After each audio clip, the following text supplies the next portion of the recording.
오늘 하나님께서 우리에게 주신 말씀은 요한복음 20장 1절로 18절 말씀입니다.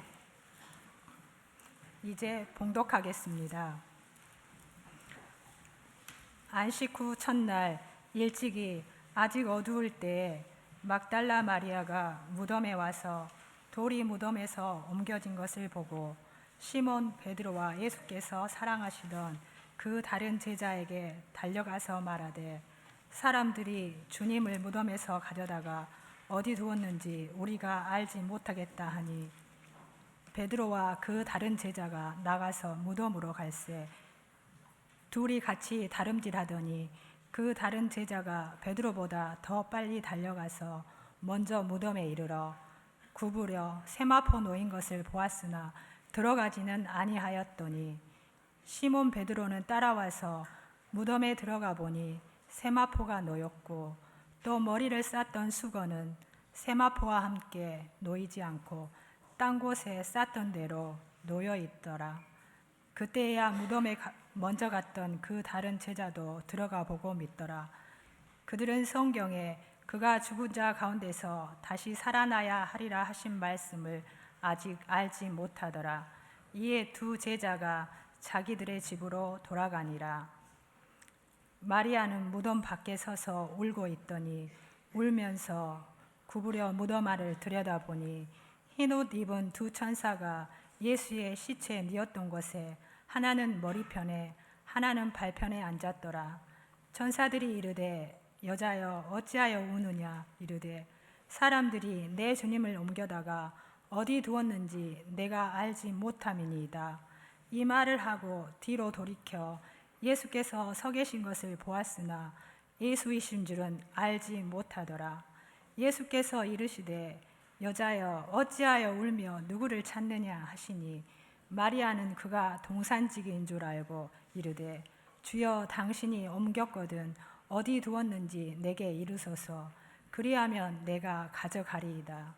예수께서 마리아야 하시거늘 마리아가 돌이켜 히브리 말로 라보니 하니 이는 선생님이라는 말이라.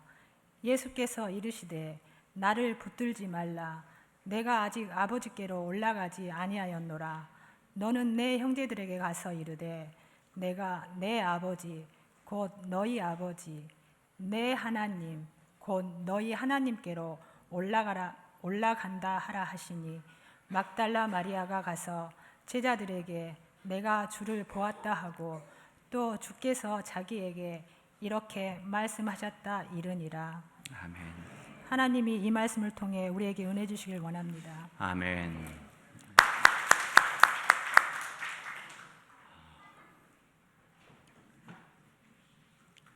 지난 주간 고난 주간을 지냈죠. 예수님께서 십자가에 돌아가셨어요. 돌아가신 후에 아리마대 요셉이라고 하는 바리새인이 자신이 쓰려고 준비해 두었던 무덤을 예수님께 내어 드리고 예수님을 그곳에다가 장사 지냈던 거예요. 꽤나 비싼 돈을 주고 마련했던 자신의 무덤을 예수님께 내어 드린 것이죠. 집에 돌아왔어요.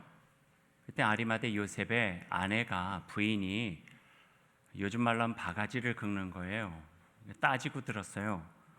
그게 얼마나 비싸고 좋은 건데 우리가 얼마나 어렵게 마련했는데 그것을 잘 모르는 예수라고 하는 사람에게 그것도 십자가에서 죽은 사람한테 그렇게 내줄 수 있냐고 막 따진 거예요. 아리마대 요셉이 대답했어요. 나 준 거 아니라고. 나 다 준 거 아니라 3일만 빌려줬다고 그랬어요. 여기서 웃으셔야 되는데. 그리고 진짜 3일 후에 그 무덤은 비었어요. 이게 바로 부활주일, 부활절의 의미입니다. 인사하십시다. 주님 부활하셨습니다. 주님 부활하셨습니다. 예, 우리 함께 기도하겠습니다. 사랑해 주님 감사합니다. 부활주일입니다. 주님께서 주시는 그 생명의 말씀을 같이 나눕니다. 함께 해주시고 이 시간을 통하여 우리 마음속에 부활하신 주님과 함께 우리도 다시 살아나 용기 있게 주의 백성으로 살아갈 수 있도록 인도하여 주옵소서. 예수님의 이름으로 기도하옵나이다. 아멘. 좀 고급진 유머를 한다고 했는데 잘 여기에 잘 안 되는, 일부에서는 괜찮게 됐는데 2부는 좀 그랬습니다. 오늘 부활주일인데, 부활주일은 매우 기독교 신앙의 절기 중에 중요해요. 성탄절보다도 먼저 생겼죠. 예수 그리스도께서 죽음의 권세 깨뜨리시고 부활하신 것을 기념하여 그 제자들이 함께 모이기 시작한 때부터 부활에 대한 의미가 생기게 되었으니까요. 또 우리 한국 기독교에는 이 부활주일이 또 다른 의미가 있어요. 그것은 오래전, 한 130년 정도 되겠네요. 1884년에 우리 이 땅, 그때는 조선 땅이라고 할 수 있죠. 조선 땅에 복음을 들고 첫 발을 디딘 아펜젤러와 언더우드 선교사가 들어온 그 날이 부활주일이었어요. 이 기록을 보면은요, 1884년 4월 5일 부활주일에 들어와서 오후 3시에 첫 발을 디뎠대요. 그러니까 아마 들어와서 하기는 어려우니까 배 위에서 선상 예배로 부활주일 예배를 드렸던 것 같아요. 근데 기록은 그 정도예요. 어떤 예배를 어떻게 드렸는지에 대한 것은 저희들이 알 도리가 별로 없죠. 그 다음에 몇 년 후에 그 초기에서 나온 부활주일에 대한 기록들이 있어요. 1887년 3년 후의 모습인데 조금 남아있는 모습들이 있어요. 근데 그때 모습은 어떤 우리가 기록되어진 것이 아니라 그 선교사들이 자기 본국에다가 이런 일이 있었습니다 라고 하는 것으로 일기문 형태로 쓰여진 것이, 영어로 되어진 것이 지금 우리에게 남겨져서 알려지게 된 것이죠. 제가 그때 쓴 일기를 한번 여러분에게 읽어드릴게요. 초기 기독교 예배의 모습을 조금 우리가 볼 수 있을 것 같아요. 1887년 4월 10일 우리는 오후 3시에 부활절 예배를 드렸다. 언더우드와 엘라가 데니 판사 부부가 키운 꽃으로 교회 설교단 앞에 예쁜 꽃으로 장식하고, 이렇게 장식을 했다는 거예요. 설교단에는 예수라는 의미의 IHS 글자를 써 붙였고, IHS는요, 이거를 온전하게 하면은 이수스라고 하는 예수라고 하는 뜻이에요. 그것을 약자로 썼대요. 왜 그렇게 썼을까? 어원을 살펴보니까 양피지에다 써야 되는데 글자를 많이 쓰게 되면은 양피지가 꽤 비싸서 많이 들어가니까 그것을 살 수 있는 돈들이 없어서 이렇게 작은 것에다가 약자를 쓰게 되었다는 거예요. 그리고 스클랜튼 부인은 진달래와 개나리를 꺾어다가 2개의 큰 꽃병에 꽂아 좌우에다가 놓았고, 담임 목사 아펠렌젤러는 통역을 통해서 일본 영사관인 그 순경인 수기바시 고이치로라고 하는 이에게 세례를 주었다. 그러니까 1887년에 첫 번째 세례를 받은 이는 일본 순경이었어요. 세례 후에 찬미로 주는 나의 목자를 찬양했고, 아펜젤러는 영어로 고린도전서 15장 35절을 본문으로 해서 죽은 육체가 어떻게 부활할 것인가 하는 제목으로 강론을 했다. 이렇게 적어져 있어요. 근데 주의 있게 볼 것은 그 당시만 해도 한국인으로서 예배에 참석한 사람이 한 명도 없었어요. 그러니까 영어와 일본어로만 통역이 되어졌고, 외국 선교사와 일본 사람 몇몇만 예배에 참석해서 부활주일 예배를 드리게 된 것이죠. 그리고 몇 년 후에 드디어 조선 사람들이, 대한제국에 개혁이 있었던 사람들이 부활절 예배에 참여하여 드려지게 된 모습들이 나와요. 근데 여기에 있는 기록은 조금 더 소상하게 나와요. 예배를 준비하는 거에서부터 이렇게 쭉 나오게 되거든요. 이 준비하는 모습이 참 특이해서 제가 여러분에게 좀 소개하고 싶어요. 예배를 드린다고 하는 것을 광고하는 거에서부터 시작이 되네요. 이제 몇 주일 전에 언제 부활주일 예배를 드린다고 그 교우들이 마을 어귀, 사람들이 잘 지나가는 곳, 요즘으로 말하면은 장터와 같은 곳에다가 방을 붙이는 거예요. 우리는 문자로 하죠. 언제 부활주일 예배 드립니다. 근데 그때는 크게 방을 붙인 거예요. 그 방의 내용이 이래요. 오는 주일은 금월 23일이요. 예수 부활 주일이니 이 도리를 알려하는 번임내는 이 여러 곳 중에 마음대로 와서 참여하고 밝히기를 바라노라 하고 여러 곳이라고 하는 모임의 7군데 예배드리는 곳을 다 적어놨어요.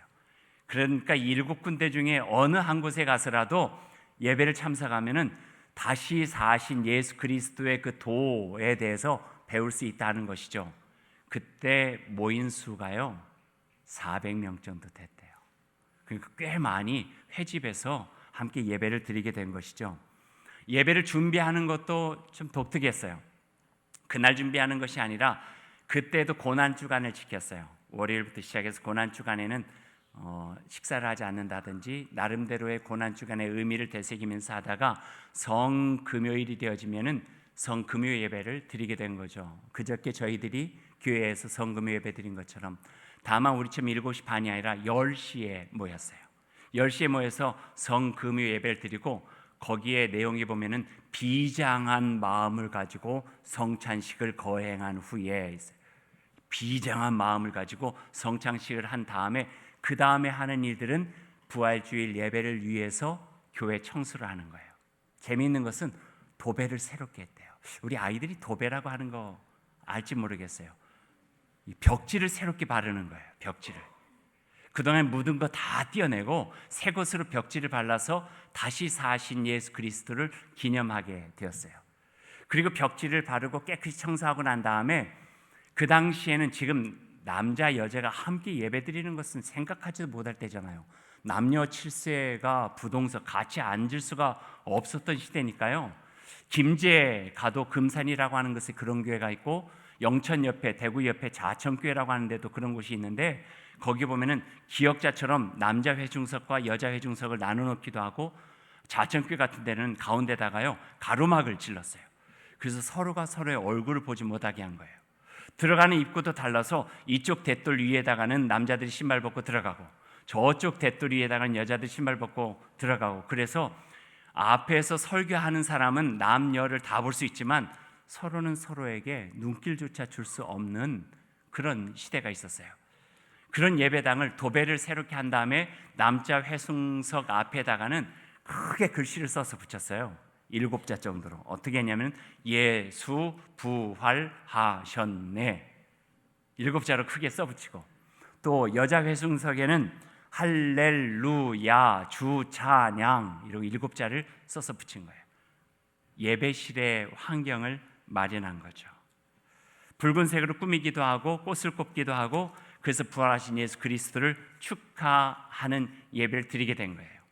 예배 시간에 있는 이야기도 조금 있는데요. 그때 선교사였던 아마 한국 사람은 그럴 수 있는 능력이 없었던 것 같았는데요.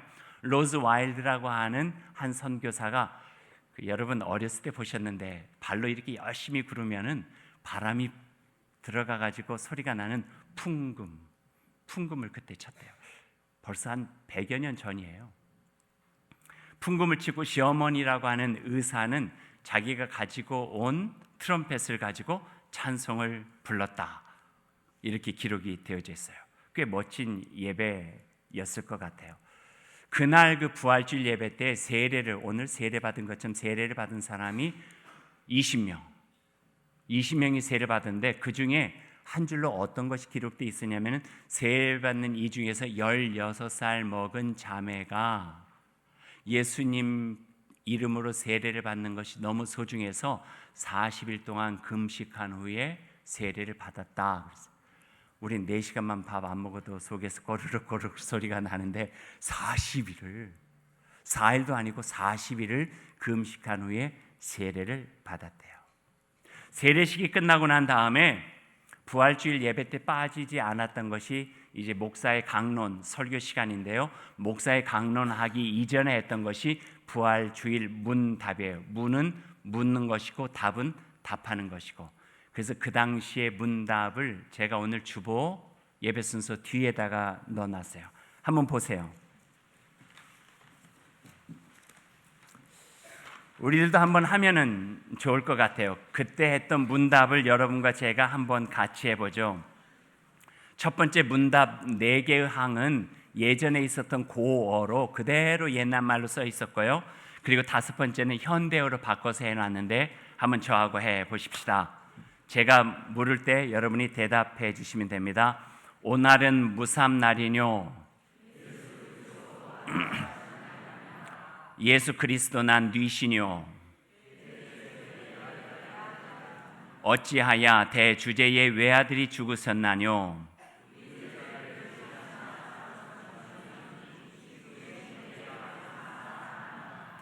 대3일에 무슨 일이 있었나뇨?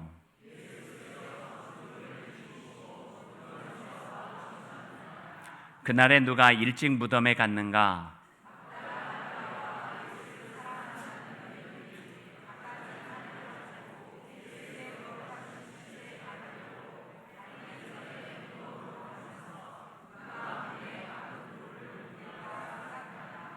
그곳에 이르러 무엇을 보았느뇨?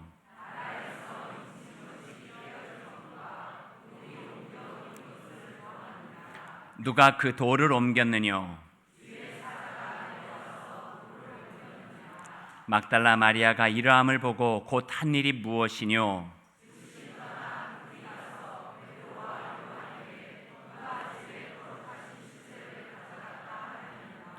다른 여인들은 무엇을 하였느뇨?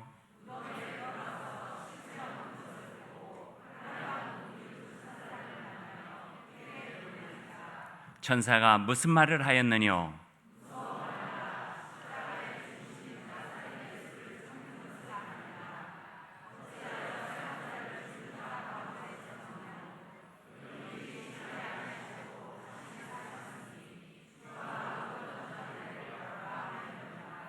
베드로와 요한이 마리아의 말을 듣고 무엇을 하였느뇨?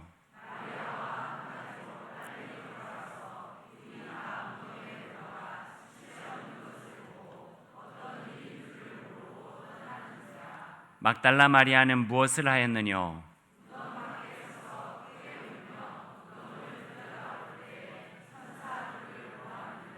천사가 어떻게 말을 하였느뇨?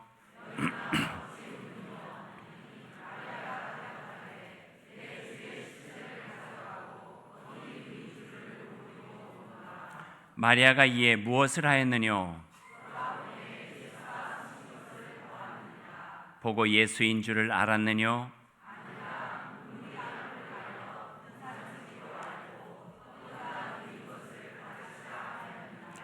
예수가 무슨 말씀을 하셨느뇨?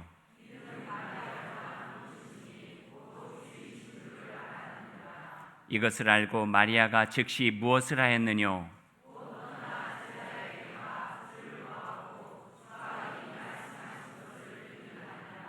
우리들이 부활하신 것에서 배울 것이 무엇인가?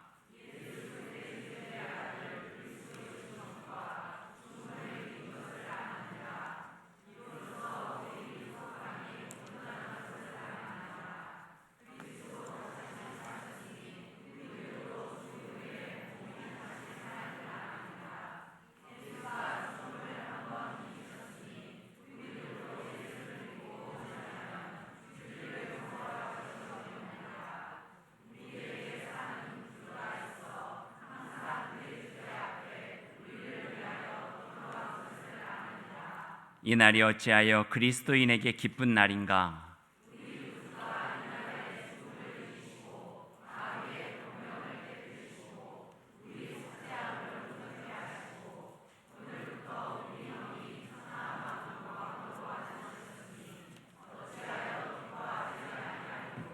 아멘. 여기서 우리 형은 예수님을 가리킵니다.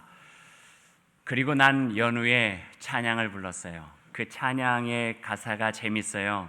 고원대 한번 들어보세요. 구세한 공 이루니 주 원수를 이겼소. 구세는 세상을 구했다는 뜻이죠. 한 번 속죄하시니 두 번 피를 안 흘려. 지킨 군사 봉안돌 어찌 주를 막으랴. 지옥문을 여시고 하늘문을 열었소. 영화로운 왕 또 사니 죽음 권세 멸하라. 주 만민 죄속하여 무덤 권세 이겼소. 교회 머리 가신 길 우리도 따라가자. 생전 괴로움 주같이 사웃도 함께 승천. 천주의 큰 왕 지하 만물이 찬송하세. 우리도 이기는 주 부활한 예수 찬송 하고 찬양을 불렀어요. 그리고 찬송 후에 목사의 강론 설교가 있었죠. 요즘의 설교와 비교할 때 큰 차이는 별로 없어요. 다만 몇 가지 정도에는 차이가 있었던 것 같아요. 그때가 조선 후기고 대한제국 성립할 당시잖아요. 그러다 보니까 글을 읽지 못하는 사람들도 많이 있었고, 또 사람이 죽었다가 다시 산다고 하는 부활 교리에 대해서 이해되기가 참 어려웠기 때문에 그 당시에 목사의, 특별히 부활주일의 강론은 하나님의 그 말씀을 읽어주고 그것을 암송하는 것으로, 서너 번 정도 읽어주고 암송하는 것으로 주로 사용이 됐대요. 오늘 우리가 읽은 요한복음 20장의 본문도 그 당시에 많이 암송했던 말씀 중에 하나래요. 한 가지 설교 중에서 눈길을 끄는 게 있어요. 그것은 그 당시의 상황이에요. 그때가 청일전쟁이 있었거든요. 러일전쟁이 있었거든요. 그래서 전쟁에 나간 사람들이 많이 죽었어요. 전쟁에 나간 사람뿐만 아니라 무고한 백성들도 많이 목숨을 잃었어요. 뿐만 아니에요. 전쟁이 일어나고 난 다음에 사람이 죽게 되면 꼭 이루어지는 게 있죠. 그게 바로 역병이라고 하는 전염병이에요. 전염병이 돌다 보니까 어린아이뿐만 아니라 몸이 약한 노인들, 어른들, 여인들 다 많이 목숨을 잃었어요. 그것뿐인가요? 전쟁, 역병이 돈 다음에는 농사도 제대로 짓지 못하니까 기근이 오죠. 그러니까 굶주리는 거예요. 엄마가 자식을 먹일 젖조차 나오지 않아가지고 배고파 죽는 이들이 많이 생긴 거예요. 보세요. 전쟁으로 인해서 사랑하는 이를 잃죠. 전염병으로 인해서 사랑하는 가족들을 잃죠. 배고파서 자기 자녀들이 잃죠. 그러니 얼마나 그 마음속에 서러움이 많고 얼마나 슬프고 얼마나 힘들고 얼마나 어렵겠어요. 그런 상황 속에서 부활주일에 이런 말씀을 전하는 거예요. 2000년 전에 예수님께서도 아무런 죄도 없지만 무고하게 십자가에 달려 돌아가셨다고요. 그분도 아무런 죄 진 것도 없는데 아무런 잘못 없이 세상이 너무나도 힘들어서 십자가에서 그의 목숨을 잃을 수밖에 없었다고요. 우리들이 사랑하는 가족들이 전쟁에서, 전염병에서 배가 고파가지고 죽을 수밖에 없었지만 그 연약하고 그 슬픔 속에서 예수님을 생각해 보면은 우리 마음속에 위로를 받으라고. 또한 그렇게 무고하게 돌아가신 예수 그리스도께서 무덤에서 3일 만에 무덤 문을 열고 다시 살아나셨다고. 그러니 그분이 우리에게 희망이 되고 죽은 그 가족들을 애도하기보다는 다시 사신 예수 그리스도와 함께 더불어 저 하늘에서 같이 그들에게 위로받고 슬픔의 눈물들을 거두어주시는 하나님 안에서 새 힘과 소망 속에서 다시 산다고 하는 것을 믿으라고 부활주일에 그 설교를 한 거예요. 그러니 사람들이 마음에 위로를 받았어요. 아무런 잘못 없이 당하는 어려움 속에서 낙심하고 실망하고 이런 모습을 어떻게 살아갈 수 있을까? 절망 속에 있는 이들에게 예수 그리스도의 그 무고한 죽음 이후에 3일 만에 하나님의 놀라운 권세로 무덤과 죽음을 이기시고 다시 살게 하셨던 하나님의 그 권세 있는 말씀은 그들에게 희망을 준 거예요. 육신적으로 우리가 부활할 수는 없지만 저 하늘나라에서 하나님께서 그 슬픔 거두어가시고 위로해 주시고 소망 속에서 다시 하나님 안에서 살아날 수 있다고 하는 그 소망으로 인하여서 부활주일 예배 때마다 많은 사람들이 함께 울고 함께 위로받고 함께 격려받고 함께 그 마음속에 소망을 가질 수 있었다. 이게 그때 예배 가운데 나와 있던 기록 중에 하나예요. 이런 기록도 있었어요. 슬프고 힘겨운 백성들이 위로를 많이 받고 예수를 믿는 이들이 많아졌을 뿐만 아니라 오히려 양반들은 기회주의자가 되어 친일파가 되고 잘 사는 사람들은 정감록 같은 잘못된 예언을 믿고 자신의 신세가 앞으로 어떻게 될 것인지 이곳저곳에 가서 점을 치면서 자기의 살 길을 구했다. 이런 부분들이 있어요. 그래서 그 당시에는 마음 아픈 사람, 어려운 사람, 힘든 사람, 가난한 사람, 연약한 사람들이 하나님의 교회에 와서 같이 교인이 되는 이들이 참 많이 있다는 거예요. 별로 되지 않았던 그들이 희망을 얻어서 그랬는지 나라를 사랑하는 마음으로 3.1운동을 일으키고 하는 힘이 되어지기도 하고 민족을 구하고 이 땅에서 정의와 평화와 하나님의 뜻을 구하면서 하나님께서 이루어 가신 그 나라, 희망과 사랑과 평화가 넘치는 샬롬의 그 나라를 위해서 함께 힘을 합쳐서 3%밖에 되지 않는 조선의 기독교인들이 이 땅에서 정말 아름답고 의미 있는 일들을 많이 해냈다고 하는 것들을 교회의 역사를 통해서 보게 되는 거죠. 이제 말씀을 마칩니다. 그 당시에 있었던 설교문 한 대목을 여러분에게 제가 소개하면서 오늘 말씀 마칠게요. 무고한 희생자이신 예수 그리스도께서 버림받고 처참하게 죽으셨습니다. 예수는 역사의 희생자들과 함께 골고다에서 아벨의 피를 흘렸으나 다시 사셔서 무덤 밖으로 걸어 나오셨습니다. 그래서 그리스도의 십자가 순환에 함께 참여한 성도는 그의 육체 부활에도 동참하는 특권을 누리게 됩니다. 지금 우리 대한제국은 일본의 식민지로 떨어졌고 그날 이후 지금까지 억울하게 죽은 희생자, 낙오자, 피해자가 줄을 잇고 있습니다. 억울하게 죽으신 예수처럼 우리 백성들도 다시 살게 될 것을 믿습니다. 그러면 우리가 주의 부활에서 배울 것이 무엇입니까? 부활이 없다면 교회도 없고 우리가 살아가는 희망도 없고 위로도 없고 다시 살아나는 기쁨도 없을 것입니다. 그래서 우리는 죽음을 두려워하지 않고 예수와 함께 살아갈 수 있습니다. 이게 설교의 대목이에요. 사랑하는 여러분, 응답하라 1905 오늘의 말씀 제목이죠. 111년 전을 기억하고 돌아보면 이런 일이 있었구나, 이걸 알자고 하는 거 아니에요. 여전히 부활하셔서 우리에게 생명의 소망이 되시는 예수 그리스도는 1905년뿐만 아니라 지금도 여전히 우리와 함께 하시기 때문에 2016년을 살아가는 우리 마음속에 다시 사신 주님과 함께 죽음을 두려워하지 않고 하나님께서 이 땅을 통해서 이루어 가시는 그 뜻과 그 나라를 마음속으로 사모하며 소망을 가지고 살아가는 우리가 되어야 된다고 하는 엄연한 주님의 진리의 말씀으로 우리에게 오늘 들려주고 계십니다.